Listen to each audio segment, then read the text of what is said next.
नमस्कार प्यारे बच्चों, मैं आशा वर्मा अपने चैनल हिंदी की नई पुरानी कहानियों में आप सभी का हार्दिक स्वागत करती हूँ। बच्चों, आज जो मैं कहानी आपके लिए लेके आई हूँ उसका शीर्षक है दुख का अधिकार, यानी कि दुख मनाने का हक। तो बच्चों, कहानी इस प्रकार से है। मनुष्यों की पोशाकें उन्हें विभिन्न श्रेणियों में बांट देती हैं। यानी पोशाकें यानी कि वस्त्र जो हम पहनते हैं, विभिन्न श्रेणियों यानी कि अलग अलग कैटेगरीज में बांट देती है। प्राय पोशाक ही समाज में मनुष्य का अधिकार और उसका दर्जा निश्चित करती है। समाज यानी कि सोसाइटी, दर्जा यानी कि पोजीशन, निश्चित यानी फिक्स। वह हमारे लिए अनेक बंद दरवाजे खोल देती है, परंतु कभी ऐसी भी परिस्थितियां आ जाती हैं कि हम ज़रा नीचे झुककर समाज के निचली श्रेणियों की अनुभूति को समझना चाहते हैं। उस समय वह पोशाक ही बंधन और बड़प्पन बन जाती है। परिस्थिति यानी कि हालात, निचली श्रेणी यानी कि नीचे तबके के लोग जैसे गरीब लोग, बंधन यानी रुकावट, अनुभूति यानी कि फीलिंग्स, बड़प्पन यानी कि जो हमारा एक गौरव, एक घमंड, इस प्रकार से हमारा घमंड बीच में आ जाता है। जैसे वायु की लहरें कटी हुई पतंग को सहसा भूमि पर नहीं गिरने देती, उसी तरह खास परिस्थितियों में हमारी पोशाक हमें झुकने से रोके रहती है। वायु की लहरें यानी कि हवा की लहरें, सहसा यानी अचानक, खास परिस्थितियों यानी कि खास मौके में, और झुकने से रोके रहती है यानी कि गरीबों के हालात, उनके पास जाने से हमें रोकने लगती है, हमें शर्म आती है अच्छे पोशाक पहन के गरीब लोगों से बातचीत करने के लिए। बाजार में फुटपाथ पर कुछ खरबूजे डलिया में कुछ ज़मीन पर बिक्री के लिए रखे थे। खरबूजे यानी फ्रूट, डलिया यानी कि टोकरी। समीप एक खरबूजे के समीप एक अधेड़ उम्र की औरत बैठी रो रही थी। खरबूजे के समीप यानी कि खरबूजे के सामने, अधेड़ उम्र यानी कि बीच का जो एज होता है, जैसे 40s 50s, ऐसे एज। खरबूजे बिक्री के लिए थे, परंतु उन्हें खरीदने के लिए कोई कैसे आगे बढ़ता। खरबूजों को बेचने वाली तो कपड़े से मुंह छिपाए, सिर को घुटने पर झुकाए फफक फफक कर रो रही थी। यानी कि अपने सर को अपने पैरों के घुटने में रख के फूट फूट कर रो रही थी। पड़ोस की दुकानों के तख्तों पर बैठे या बाजार में खड़े लोग घृणा से उस स्त्री के संबंध में बातें कर रहे थे।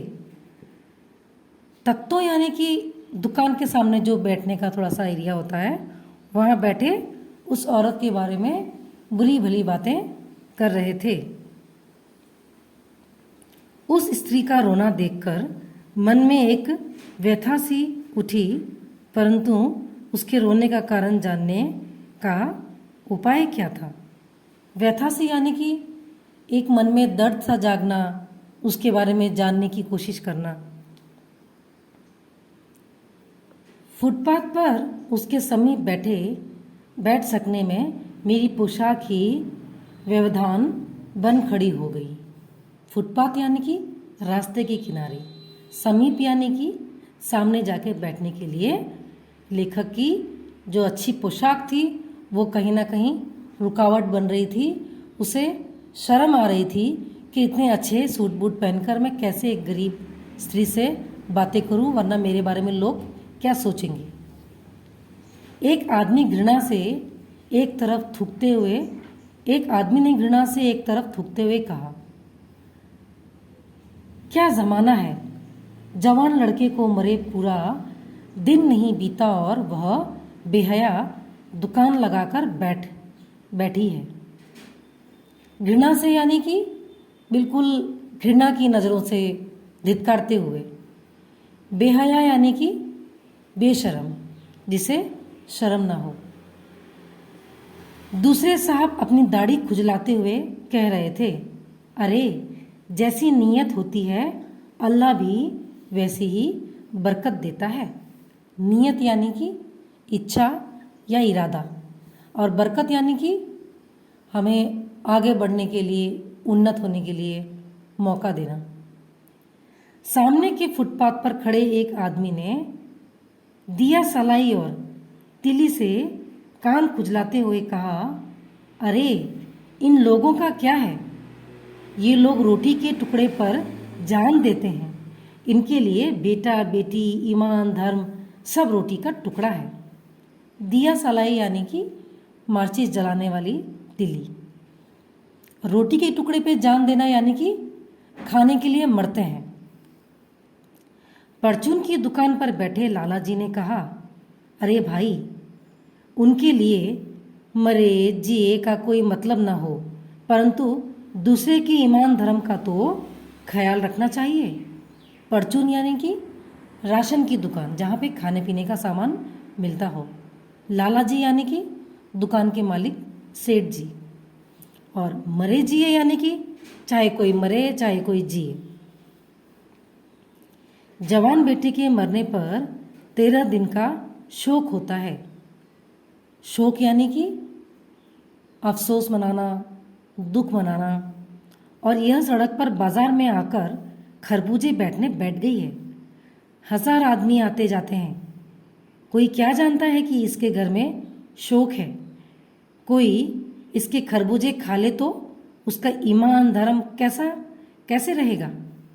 क्या अंधेर है, यानी कि क्या ज़माना आ गया है। पास पड़ोस की दुकानों पर पूछने से पता लगा उसका 23 बरस का जवान लड़का था, यानी कि 23 एज का एक जवान बेटा था। घर में उसकी बहू और पोता पोती हैं। बहू और पोता पोती यानी कि बेटे के पत्नी और उसके बच्चे। लड़का शहर के पास 1.5 बीघा ज़मीन में कछियारी करके परिवार का निर्वाह करता था। कछियारी यानी कि खेत के नदी के सामने जो गीली मिट्टी होती है और उसमें जो किसान या कोई खेती बाड़ी सब्जी लगाता है। निर्वाह यानी कि अपना और अपने परिवार का गुजारा करना। खरबूजों की डलिया बाजार से पहुंचा कर कभी लड़का स्वयं सौदे के पास बैठ जाता, कभी माँ बैठ जाती। खरबूजे की डलिया यानी कि खरबूजे से भरी हुई टोकरी। सौदे यानी कि बेचने का सामान। लड़का परसों सुबह मुंह अंधेरे बेलों में से पके खरबूजे चुन रहा था। मुंह अंधेरे यानी कि बहुत ही सुबह सुबह का जो टाइम होता है, लगभग 3:30 से 4, 4:30 के बीच का जो सुबह सुबह का टाइम होता है, उस समय वो क्या कर रहा था? खरबूजों की बेलों में से खरबूज तोड़ रहा था। गीली मेड़ की तरावट में विश्राम करते हुए एक सांप पर लड़के का पैर पड़ गया। सांप ने लड़के को डस लिया। गीली मेड़ की तरावट यानी कि खेतों में जो पाट करके जो खेतों को बांटा होता है और उसमें बीच में एक मेड़ सी बनी होती है जिसमें हम एक एक स्टेप करके चल भी सकते हैं। उसके ऊपर सांप सोते हुए आराम कर रहा था और जैसे ही उस लड़के का पैर पड़ा, सांप ने उसे डस लिया यानी काट दिया।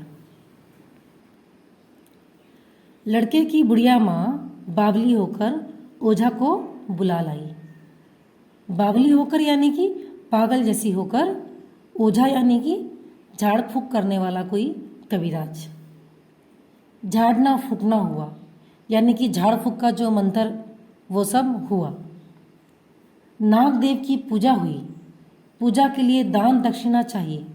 घर में कुछ आटा और अनाज था। दान दक्षिणा में उठ गया।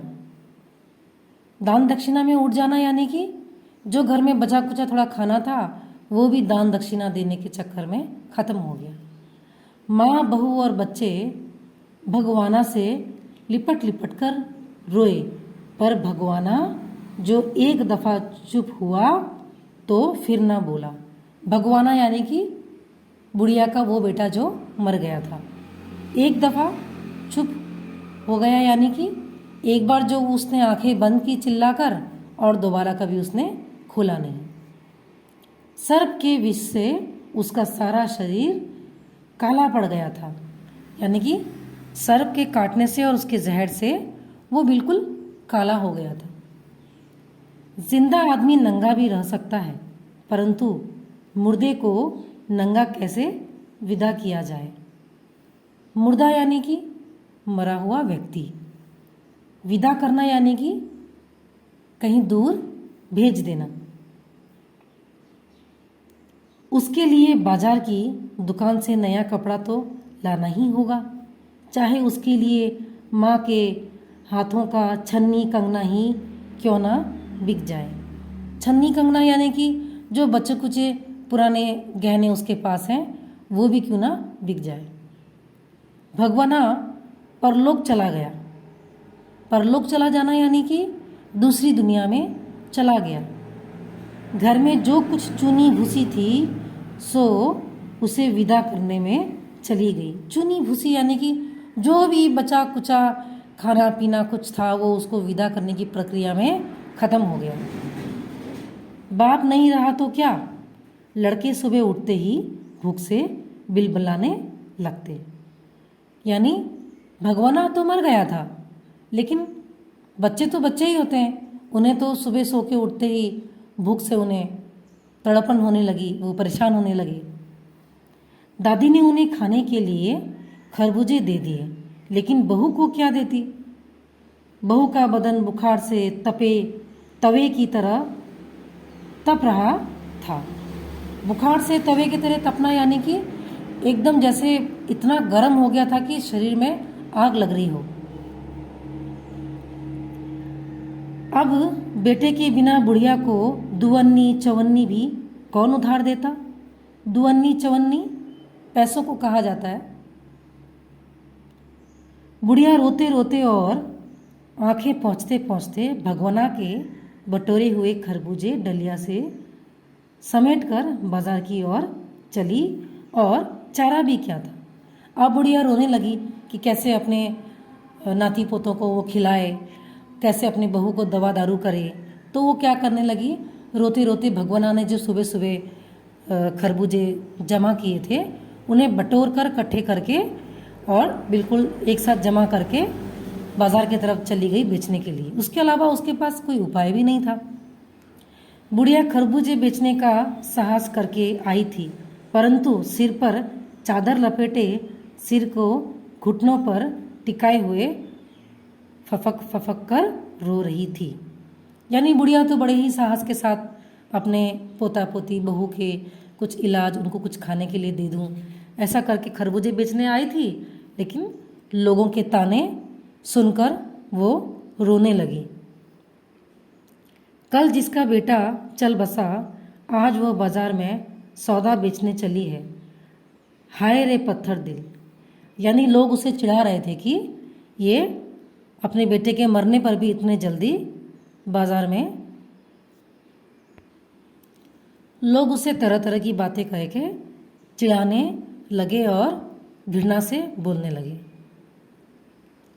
उस पुत्र वियोगिनी के दुख का अंदाज़ा लगाने के लिए पिछले साल अपने पड़ोस में पुत्र की मृत्यु से दुखी माता की बात सोचने लगा। पुत्र वियोगिनी यानी कि जो अपने बच्चे से, बेटे से हमेशा के लिए जुदा हो गई हो। अंदाज़ा लगाना यानी कि अनुमान लगाना। वह संभ्रांत महिला पुत्र की मृत्यु के बाद 2.5 मास तक पलंग से उठ न सकी थी। यानी लेखक सोचने लगा कि शहर में एक स्त्री थी पढ़े लिखे बड़े घर की, उसका भी पुत्र मर गया था। जब उसका पुत्र मरा था तो वो महिला 2.5 महीने तक अपने बिस्तर से उठ नहीं सकी थी। उन्हें 15-15 मिनट पर पुत्र वियोग से मूर्छा आ जाती थी और मूर्छा न आने की अवस्था में आंखों से आंसू न रुकते थे। यानी वो जो अच्छे घर की महिला थी, उसका बेटा जब मर गया था, वो 15-15 मिनट के बाद होश में आती और बेहोश हो जाती, और अगर वो बेहोश ना होती, जागी रहती, तो बस रोती ही रहती। दो डॉक्टर हरदम सिरहाने बैठे रहते थे। सिरहाने यानी कि सर के सामने। हरदम सिर पर बर्फ रखी जाती थी। शहर भर के लोगों के मन उसके पुत्र शोक से द्रवित हो उठते थे। पुत्र शोक यानी कि पुत्र का जो दुख है, जो एक गंभीर मातम बनाना, और द्रवित हो जाना यानी कि बिल्कुल मन से दुखी हो जाते थे। जब मन को सूझ का रास्ता नहीं मिलता तो बेचैनी से कदम तेज हो जाते हैं। उसी हालत में नाक ऊपर उठाए राह चलने में ठोकरें खाता मैं चला जा रहा था। सोच रहा था। सूझना यानी कि कुछ सोचने समझने की जो शक्ति होती है, और बेचैनी यानी कि बिल्कुल बेचैन होना, तड़पने लगना। शोक करने, गम मनाने के लिए भी सहूलियत चाहिए और दुखी होने का भी एक अधिकार होता है। यानी लेखक सोचने लगा कि किसी भी दुख के लिए जब हम उसका शोक करते हैं, एक मातम सा, एक बहुत ही गहरा चिंतन करते हैं, और गम यानी कि वो भी एक बहुत ही गहरा दुख है, उसे मनाने के लिए भी ऐसा लगता है जैसे कि सहूलियत की ज़रूरत है कि कौन अमीर कौन गरीब, क्या काम कर रहा है। ऐसा लग रहा था कि इसके लिए भी ये सब देखने की ज़रूरत पड़ रही है लोगों को, और जैसे कि सिर्फ अमीरों को ही दुख मनाने का अधिकार है, गरीबों को नहीं, क्योंकि गरीबों को भी दुख होता है, गरीबों को भी वैसा ही अधिकार होता है जैसे हर अमीर व्यक्ति को। तो बच्चों, ये कहानी यहीं ख़त्म होती है। इसके लेखक है यशपाल। तो बच्चों, हम इस कहानी से ये सीख ले सकते हैं कि हमें कभी भी पोशाक के आधार पर अमीरी और गरीबी को नहीं तोलना चाहिए, क्योंकि पोशाक हमारे अमीरी गरीबी को निर्धारित नहीं करता है। और जितना अधिकार अमीरों को दुख मनाने का है, उतना ही अधिकार गरीबों को भी है, क्योंकि अमीर और गरीब दोनों ही इंसान हैं, उनके भी मन के फीलिंग वैसे ही होते हैं जैसे दूसरों के होते हैं। तो बच्चों, अगर आपको ये कहानी पसंद आई तो ज़रूर लाइक और शेयर करना। धन्यवाद।